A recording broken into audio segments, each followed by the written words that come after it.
300 আসনে গডফাদার দিয়ে শেখ হাসিনা নিস্তার পায়নি।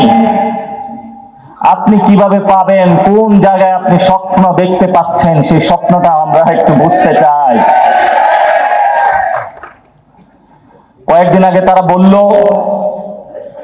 যে তারা নাকি বাংলাদেশে নাকি দুর্নীতি হলো রিমুভ করবে বা দুর্নীতি হলে শেষ করবে। বাংলাদেশের ইতিহাসে সবচেয়ে বড় একটি জোকার একটি কথাবার্তা হয়েছে এটি।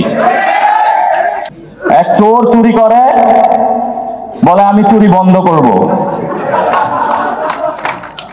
শেখ হাসিনা এক চোর ছিল, চুরি করেছিল। এই চোরের সম্পদগুলো রাষ্ট্রীয় কোষাগারে জমা না দিয়ে দিন দুপুরে ডাকাতদের মতো হায়নার উল্লাস করে পুরো বাংলাদেশে 300 গডফাদার দিয়ে তারা মানুষের সম্পদগুলো রাষ্ট্রীয় কোষাগারে জমা না দিয়ে জনগণকে এখন ভোট ব্যাংক কেনার ধান্দায় তারা মানুষকে প্রতারিত করার জন্য প্রচেষ্টা চালাচ্ছে। আমরা বলবো শেখ হাসিনা যেগুলো চুরি করেছে, এক চোর চুরি করেছে মানুষ থেকে, আরেক চোর গিয়ে তাদের থেকে চুরি করেছে, এটা তো আরো বড় চোর।